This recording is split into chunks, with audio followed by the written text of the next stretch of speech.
আচ্ছা, তো আমাদের কোয়েশ্চেনটা দেখি। কোয়েশ্চেনটা বলছে যে একটি নিরপেক্ষ মুদ্রা 3 বার নিক্ষেপ করা হলো। এই যে 3 বার, এটা ইম্পর্ট্যান্ট। এটার গ নাম্বার কি বলছে যে উল্লেখিত পরীক্ষায় কেবলমাত্র একটি টেল এবং কমপক্ষে একটি হেড পাওয়ার সম্ভাবনা নির্ণয় করো। তো সম্ভাবনার যে অঙ্কগুলো, সেই ক্ষেত্রে হেড কয়বার, টেল কয়বার, এই রিলেটেড কোয়েশ্চেন থাকলে ইম্পর্ট্যান্ট হচ্ছে আমাদের প্রবাবিলিটি ট্রি যেটা, সেটা অঙ্কন করা এবং নমুনা ক্ষেত্র লেখা।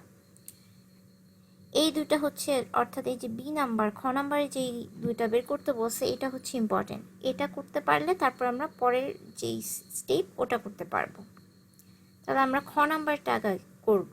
খ নাম্বার কি? খ নাম্বার বলছে যে প্রবাবিলিটি ট্রি অঙ্কন করতে হবে এবং নমুনা ক্ষেত্রটি লিখতে হবে। তাহলে আসো সেটা লিখব। সেটা কিসের জন্য? সেটা হচ্ছে একটি নিরপেক্ষ মুদ্রা 3 বার নিক্ষেপ করা হলে কি হবে। তাহলে আমরা যদি প্রবাবিলিটি ট্রিটা অঙ্কন করি, এখানে ড্র করি,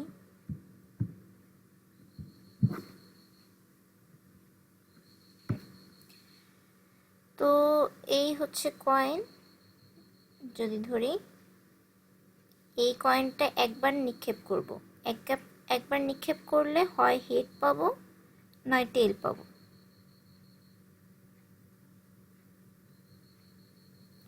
এরপরে কি হবে? এরপরে আবার একবার হচ্ছে এই মুদ্রা নিক্ষেপ করব। নিক্ষেপ করলে আবার হেড পাবো, আবার একটা টেল পাইতে পারি। মানে সম্ভাবনা আইদার হেড পাবো নাহলে টেল পাবো, এর বাইরে তো কিছু পাবো না। হেড, টেল, ওকে। 2 বার নিক্ষেপের জন্য এরকম হবে প্রবাবিলিটি ট্রিটা। এবার আরেকবার নিক্ষেপ করব, তখন আবার দেখা গেছে হেড পাবো নাইলে টেল পাবো। একইভাবে এখানে হেড পাবো নাইলে টেল পাবো, আবার হেড পাবো নাইলে টেল পাবো, সেম হেড পাবো নাইলে টেল পাবো। তো এই যে জিনিসগুলো পাইলাম, এবার আমরা দেখব যে নমুনা ক্ষেত্রটা কি হবে। এর সমান সমান দিয়ে সেট আকারে তুমি লিখবা, আমি জাস্ট এখানে লিখতেছি। তো ফার্স্টের জন্য প্রথমে এইচ পাচ্ছি, তারপরে এইচ, তারপরে এইচ। তো এই তিনটা এইচকে একসাথে লিখব, এইচ এইচ এইচ।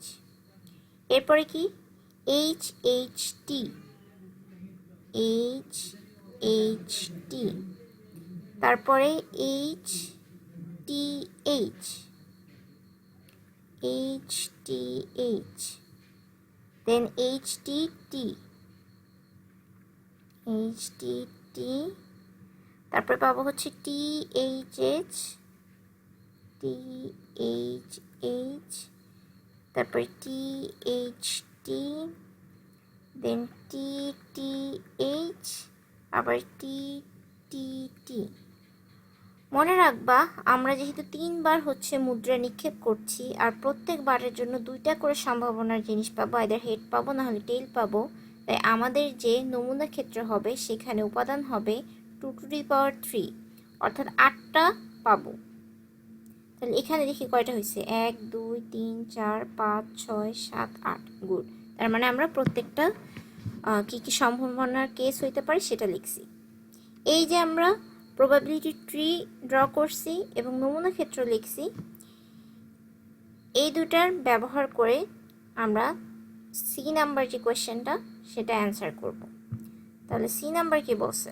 বলছে কেবলমাত্র একটি টেল। কি বলছে?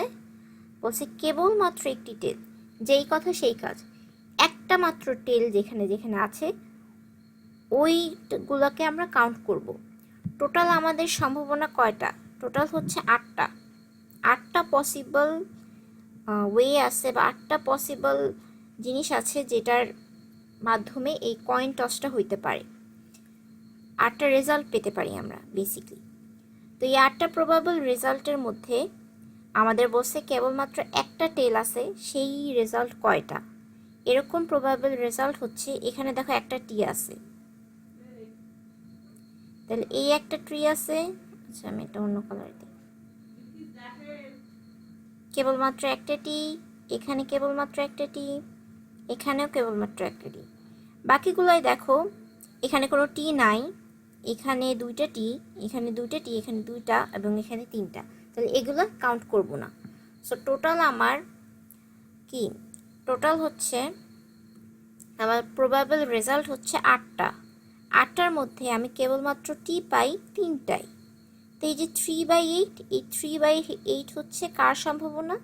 এটা হচ্ছে কেবলমাত্র একটি টেল পাওয়ার সম্ভাবনা। এটাই হচ্ছে ওই যে সি নাম্বারের প্রথমটার অ্যান্সার। আশা করি বুঝতে পারছো। এরপর বলছে কমপক্ষে একটি হেড পাওয়ার সম্ভাবনায়। এখানে কিন্তু কেবলমাত্র বলে নাই, বলছে কমপক্ষে অর্থাৎ মিনিমাম। তুমি মিনিমাম একটা হেড পাবা, তার মানে 2টা হেডও পাইতে পারো, 3টা হেডও পাইতে পারো, কিন্তু মিনিমাম মাস্ট একটা হেড পাবা। তো মিনিমাম হেড আছে, একটা করে হেড আছে মিনিমাম, সেগুলো কাউন্ট করব। এখানে যদি দেখি 3টাই হেড আছে, তাহলে তো খুবই ভালো কথা। আমাদের যেই যেটা চাইছে সেই অনুযায়ী কন্ডিশন ফিল আপ করে। 3টা হেড আছে, খুবই ভালো কথা। 2টা হেড আছে, ভালো কথা, কারণ আমাদের মিনিমাম একটা হেড লাগতো। এখানে 2টাই হেড আছে, ভালো কথা। এই যে মিনিমাম একটা হেড, এটাও নিতে পারি। 2টা হেড আছে, সমস্যা নাই, মিনিমাম তো একটা হেড লাগবে, সেই একটা হেড তো আছে। এখানেও একটা হেড আছে, এখানেও একটা হেড আছে, কিন্তু এখানে দেখো মিনিমাম কোনো একটা হেড নাই, অর্থাৎ হেড নাই। তো এটা খালি কাউন্ট হবে না, অর্থাৎ টোটাল প্রবাবল রেজাল্ট আছে 8টা, তার মধ্যে আমি কাউন্ট করতে পারবো 7টা।